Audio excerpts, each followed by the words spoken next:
Hello students. तो आज हम लेने वाले हैं chapter number 2 of class 10 polynomial. तो सर क्या है पॉलिनोमियल? ठीक, तो मैं बताता हूँ भाई पॉलिनोमियल क्या है। हम बिल्कुल बेसिक से स्टार्ट करेंगे और बढ़िया लेवल तक जाएंगे।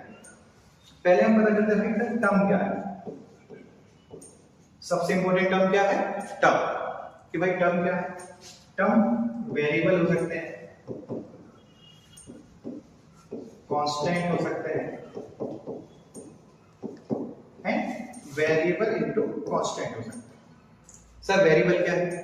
तो वेरिएबल जिसकी वैल्यू क्या ना हो, फिक्स ना हो, हमें पता ना हो, जिसकी वैल्यू क्या करती हो, वेरी करती हो, हम उसे क्या बोल देते हैं? वेरिएबल बोल देते हैं। मैथमेटिक्स में हम इसे अल्फाबेट से कोड कर देते हैं, लाइक एक्स वाई जेड या कोई भी अल्फाबेट हो, दोनों से ऐसे वेरिएबल को डिनोट कर देते हैं। अब कांस्टेंट क्या? तो कांस्टेंट वो भी जिसकी वैल्यू क्या बिल्कुल फिक्स है। जैसे कोई भी नंबर है उसकी वैल्यू क्या है? फिक्स है। मैं आपसे पूछूं 3 की वैल्यू क्या है, तो 3 की वैल्यू क्या होगी? 3 होगी। तो कोई भी नंबर -2 5 8 0.25 4/5 कोई भी नंबर है वो क्या है? कांस्टेंट। और वेरिएबल, ठीक, हमने लिया क्या? वेरिएबल, हमने लिया क्या? कांस्टेंट। इनका मल्टीप्लिकेशन क्या आया? 2x। ये भी क्या है? टर्म है। साथ ही साथ वेरिएबल के साथ जो मल्टीप्लिकेशन में होता है हम उसे बोलते हैं कोफिशिएंट। क्या बोलते हैं? कोफिशिएंट। जब इन टर्म्स को मैं प्लस या माइनस से क्या कर दूं?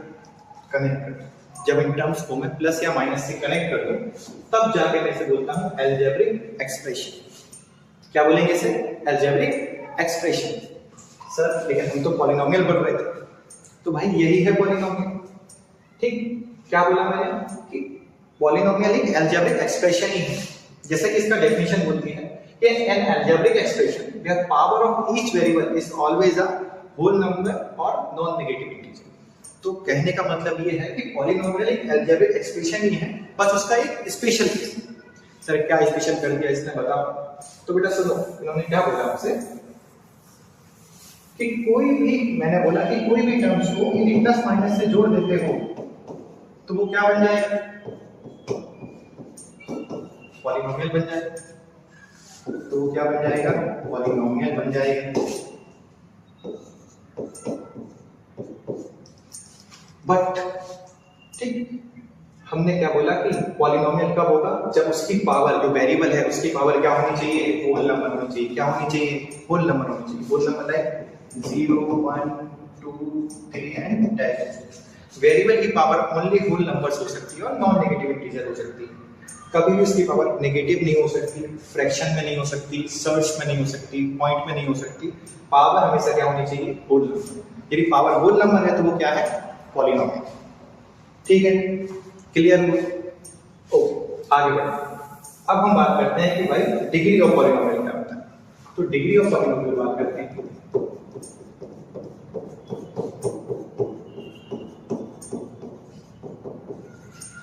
डिग्री ऑफ पॉलिनोमियल क्या?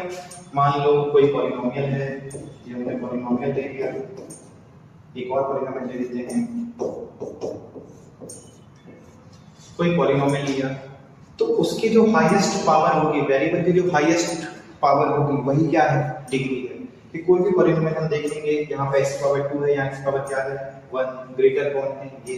तो जो हाईएस्ट पावर है वही क्या है? डिग्री है। जो हाईएस्ट पावर है वही क्या है?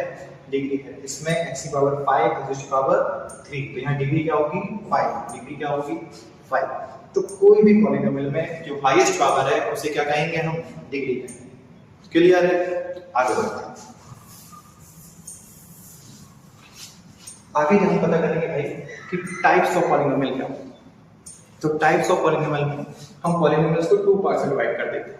वैसे 3 पार्ट्स में है कि फर्स्ट हमारा पार्ट में आता है on the basis of number of terms, कि भाई टर्म्स कितनी है, on the basis of degree, और on the basis of variable भी कह सकते हैं, बट हमारे सिलेबस में ओनली हम 1 वेरिएबल को पढ़ने वाले हैं। ठीक, तो on the basis of number of terms, यदि किसी भी पॉलिनोमियल में एक टर्म हो, टर्म कितनी है? 1, तो उसे हम क्या बोलते हैं? मोनोमियल। 3 टर्म्स क्या हो गई? 2, तो उसे क्या बोलोगे? बाइनोमियल। 3 टर्म्स हो गई 3, तो हम उसे क्या बोल देंगे? ट्राइनोमियल्स। एग्जांपल ले लेते हैं, जैसे मैं अकेला लिख दूं x, एक ही टर्म, मैं अकेला लिख दूं 5, एक ही टर्म, तो इसे क्या बोलेंगे? मोनोमियल। बाइनोमियल में मैंने लिख दिया x स्क्वायर प्लस 5, टर्म्स कितनी होगी 1 और 2, कितनी टर्म्स हो गई 2 टर्म्स हो गई, तो ये क्या हो गया binomial. Trinomial 3x square plus 5x minus 6, 1 2 3, कितनी टर्म्स हो गई, तो इसे क्या बोलेंगे ट्राइनोमियल। उसके आगे हम सबको क्या बोलते हैं पॉलीनोमियल। ऐसे ही बेसिस ऑफ डिग्री, अभी हमने बात करी डिग्री क्या होती है हाईएस्ट पावर। तो यदि किसी भी पॉलीनोमियल की जो पावर है वो क्या है या डिग्री है वो क्या है 1 है, तो उसे बोलेंगे भाई लीनियर पॉलीनोमियल।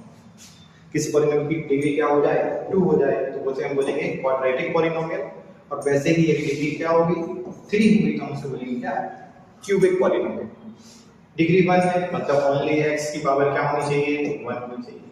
क्वाड्रेटिक पावर कितनी रख सकते हैं 2, डिग्री कितनी रख सकते हैं 2, तो x की पावर 2, यहाँ पे प्लस 5 कुछ भी लिख सकते हैं, टर्म्स कितनी भी हो जाए टर्म्स की प्रॉब्लम नहीं है। डिग्री के साथ क्या होगी क्वाड्रेटिक पॉलीनोमियल है तो वहां पर जो डिग्री है वो 2 होनी चाहिए, उसे क्या बोलेंगे क्वाड्रेटिक पॉलीनोमियल। ऐसे ही क्यूबिक पॉलीनोमियल डिग्री क्या होनी चाहिए 3, यदि डिग्री 4 होता है उसे बाइक्वाड्रेटिक पॉलीनोमियल बोलते हैं। ऐसे ही डिग्री के हिसाब से हम पॉलीनोमियल बोल सकते हैं कि पॉलीनोमियल विद डिग्री 5 या पॉलीनोमियल विद डिग्री 6। ठीक, कुछ और पॉलीनोमियल्स हो सकते हैं डिग्री के हिसाब से, जैसे एक होता है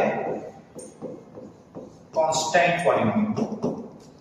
कांस्टेंट पॉलीनोमियल मतलब क्या, कांस्टेंट का मतलब क्या दिखाया है कोई भी नंबर 3 8 -5 ये क्या है कांस्टेंट। अब कांस्टेंट पॉलीनोमियल की डिग्री क्या होनी चाहिए सर, यहाँ तो वेरिएबल दिख ही नहीं दिख रहा है तो हम डाल लेते हैं भाई कि यदि 3 है फिर इसके पास में लिखो x की पावर 0, x की पावर 0 क्या होता है सबको पता है क्या होता है 1, तो इसका मल्टीप्लिकेशन में इससे करूं तो कोई फर्क पड़े नहीं, यहाँ मैं लिख सकता हूं x की पावर 0। तो कांस्टेंट पॉलीनोमियल की जो डिग्री होगी वो हमेशा क्या होगी 1, कांस्टेंट पॉलीनोमियल की डिग्री क्या होगी मेरे भाई 1।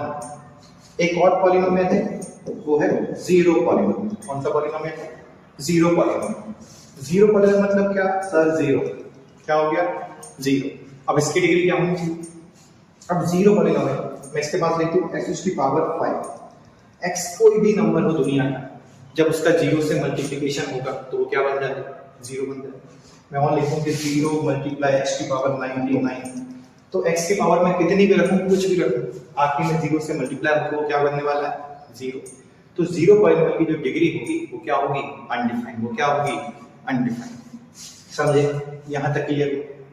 चलिए आगे बढ़ते हैं। अब आ जाते हैं भाई बड़ी इंपॉर्टेंट चीज पे कि value of polynomial and zero polynomial. अब सर वैल्यू ऑफ पॉलीनोमियल क्या होता है, जैसे मैंने कोई पॉलीनोमियल लिया x square plus 2x minus 8, एक पॉलीनोमियल लेते हैं, हम इसे ऐसे डिनोट कर देते हैं पॉलीनोमियल इन वेरिएबल px fx ऐसे आप पॉलीनोमियल को डिनोट कर देते हैं। तो यहाँ पर मैंने बोला है वैल्यू ऑफ पॉलीनोमियल का मतलब ये है कि वेरिएबल की कोई वैल्यू नहीं, मैंने लिया x इक्वल टू 1, मतलब इस पॉलीनोमियल में x प्लेस पे क्या पुट करने वाला हूँ 1 रख देते हैं 1 का स्क्वायर 1 रखेंगे आएगा 2 माइनस 8, तो वैल्यू जो निकल के आएगी वो आएगी माइनस। तो वेरिएबल की किसी वैल्यू पर पॉलीनोमियल की जो वैल्यू निकल के है वही क्या है वैल्यू ऑफ पॉलीनोमियल। x किसी वैल्यू पर पॉलीनोमियल की जो वैल्यू निकल के आ रही है वही क्या है वैल्यू ऑफ पॉलीनोमियल। समझ में आया। ऐसे ही हम ले सकते हैं सेम ले लेते हैं जीरो ऑफ पॉलीनोमियल, लाइक हमने लिया ये वही सेम पॉलीनोमियल। अब मैंने यहाँ पे लिया कि x की प्लेस पे मैं क्या रखने वाला हूँ, तो x की प्लेस पे क्या रख देता हूँ 2 रख दो भाई, x की प्लेस पे 2 रखा मैंने तो यहाँ हो जाएगा 2 का स्क्वायर 4, 2 2 जा 4 माइनस 8 माइनस 8 क्या हो गया 0, आंसर क्या आ गया 0। कि x के किसी वैल्यू को रखने पर वेरिएबल की कोई वैल्यू रखने पर यदि पॉलीनोमियल की वैल्यू क्या हो जाए 0। क्या बोला कि भाई x की कोई वैल्यू रखने पर पॉलीनोमियल की वैल्यू क्या कर दे वो 0, तो वो क्या होता है जीरो ऑफ पॉलीनोमियल। यहाँ पे 2 क्या है इस पॉलीनोमियल का क्या है 0 है। 0 मतलब क्या वो ठीक है वो वैल्यूज जो पॉलीनोमियल की वैल्यूज को क्या कर देती हैं 0 कर देती हैं, वो क्या है जीरो ऑफ पॉलीनोमियल। यहाँ तक क्लियर हुआ, कोई दिक्कत नहीं है, बढ़िया से करते जाओ, बहुत इजी चैप्टर है। आगे बढ़ते हैं। अब हमने अभी तक देखा कि वैल्यू ऑफ पॉलीनोमियल देखा सब। अब हम 10th के हिसाब से देखें तो यहाँ हमें क्वाड्रेटिक पॉलीनोमियल के बारे में पढ़ना है। जैसे जो लीनियर पॉलीनोमियल होता है, लीनियर की डिग्री क्या होती है 1, तो इसका जो जीरोस होंगे वो भी कितने होंगे ओनली 1। और ये पॉलीनोमियल कैसा है क्वाड्रेटिक क्वाड्रेटिक की डिग्री कितनी होती है 2। तो इसके जो जीरोस होंगे वो मैक्सिमम 2, कंफर्म 2 होना इंपॉर्टेंट नहीं है, मैक्सिमम 2 मतलब किसी भी पॉलिनोमियल के जो जीरोस हैं वो उसकी डिग्री से ज्यादा नहीं हो सकते। क्यूबिक के 3 है तो मैक्सिमम कितने होंगे 3।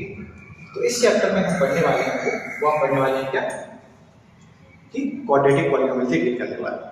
तो मैं एक क्वेश्चन ले लेता हूं x² + 2x जो हमने दिया था, या फिर मिडिल टर्म इसको करना है तो हम एक और क्वेश्चन लेते हैं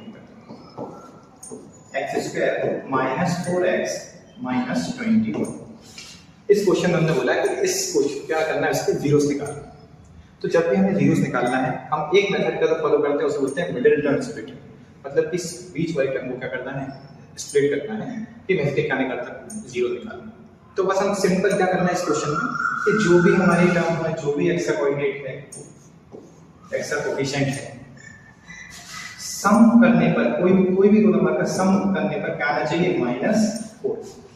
जो x का कोएफिशिएंट है वो क्या करने करके आना चाहिए सम करके, और उन्हीं नंबर का जो नंबर लिए उनका प्रोडक्ट करने पर कांस्टेंट टर्म मल्टीप्लाई x² का कोएफिशिएंट आना चाहिए। क्या बोला मैंने, फिर से सुनेंगे कि मिडिल टर्म स्प्लिटिंग क्या कहती है कि यदि कोई क्वेश्चन है तो जो x का कोएफिशिएंट है, कोई भी दो नंबर लोगे उनका सम करने पर तो x का कोएफिशिएंट आना चाहिए और प्रोडक्ट करने पे क्या आना चाहिए constant term multiply coefficient of x²। तो भाई हमें क्या चाहिए, हमें चाहिए सर सम करने पे तो -4 आ जाए और प्रोडक्ट करने पे क्या आ जाए -20। ऐसे दो नंबर सोचना है। यदि मैं नहीं सोच पा रहा हूं तो मैं देखेंगे भाई मुझे प्रोडक्ट का चाहिए 20, फैक्टर निकालता हूं। फैक्टर निकाल मैंने दिया 3 से डिवाइड, बचेगा 7। मैंने दिया 7, 3 से जाएगा नहीं, क्या करें 7 मतलब तो फैक्टर क्या है 7 और 3। पर 7 में से 3 माइनस करो कितना बचा 4। 7 - 3 4, 7 3 सा 20 मिल गए। तो नंबर क्या है 7 और 3। मुझे क्या चाहिए, मुझे क्या चाहिए -4। यदि -4 चाहिए तो मुझे यहाँ 7 को क्या लेना चाहिए माइनस, प्लस माइनस माइनस तो मुझे -4 बन जाएगा, और इनका मल्टीप्लाई करने पर क्या बन जाएगा -20। मैं ले लेता हूँ x² माइनस नंबर लिया मैंने यहाँ पे लिख दूंगा मैं -7x एज इट इज और प्लस 3x -20। जैसे हमने नंबर लिए ये माइनस का था माइनस कर दीजिए, प्लस का प्लस कर। अब क्या करें कॉमन फिर इसमें से क्या दिख रहा है, इन दो में कुछ कॉमन दिख रहा है। हाँ सर क्या कॉमन दिख रहा है x, तो मैं x क्या लूं कॉमन लिया, x कॉमन लिया तो बचा क्या, यहाँ 2x थे 1x चला गया बचा x माइनस यहाँ एक ही x था चला गया बचा क्या 7। यहाँ तो क्या कॉमन आ रहा है प्लस है, ठीक। यहाँ मेरे को कॉमन दिख रहा है 3, क्या कॉमन दिख रहा है 3। मैंने 3 कॉमन लिया, यहाँ बचा x, इसमें 3 कॉमन लिया, यहाँ पे क्या बचा -7। x - 7 x - दोनों प्लेस करें, कॉमन ले लो भाई, हमें कॉमन लेना ही आता है। मुझे लिया x - 7 कॉमन लिया, क्या बचा भाई x + 3। x - 7 x + 3। अब क्योंकि हम इसके क्या निकालने वाले हैं जीरोस, तो मैं इसको इक्वल में क्या लेके चलता हूं 0 0 0। तो x - 7 इक्वल टू भी क्या 0 और x + 3 इक्वल टू भी 0। यहां से x की वैल्यू क्या निकल के आई 7 और यहां से x की वैल्यू क्या निकल के आई -3। तो ये जो x की वैल्यू निकली है वो इसके क्या है 0 से, क्या है 0 से, मतलब x की वैल्यू के लिए मैं ये यहां पुट करता हूं तो इस पॉलीनोमियल की वैल्यू को क्या कर देंगे 0 कर देंगे। तो ये जो मेथड है इसे बोलते हैं मिडिल टर्म स्प्लिट। समझ में आया, बहुत इजी, हम पहले भी कर चुके हैं। आगे बढ़ो।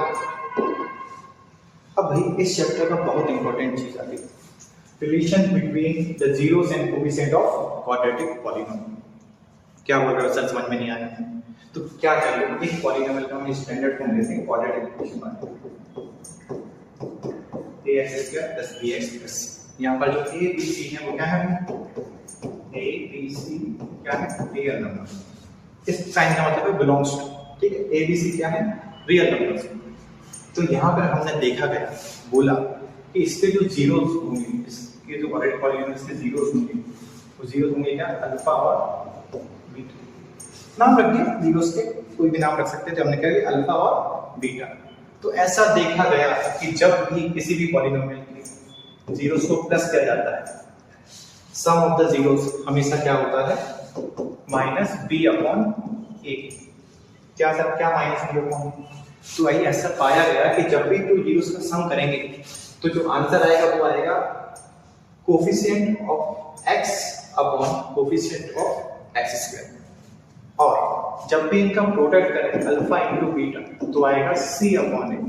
c अपॉन ए मतलब कि जब भी किसी भी क्वाड्रेटिक पॉलिनोमियल के जीरोस का क्या करूं मैं, प्रोडक्ट करता हूं, तो जो आएगा आंसर वो आएगा constant term upon coefficient of a। Simple है, हम याद रखेंगे कि भाई जब भी किसी पॉलिनोमियल के जीरोस का सम करते हैं तो वो आएगा माइनस बी अपॉन, और प्रोडक्ट करते हैं तो वो क्या आएगा c अपॉन a। तो पॉलिनोमियल ले लो, ये लिया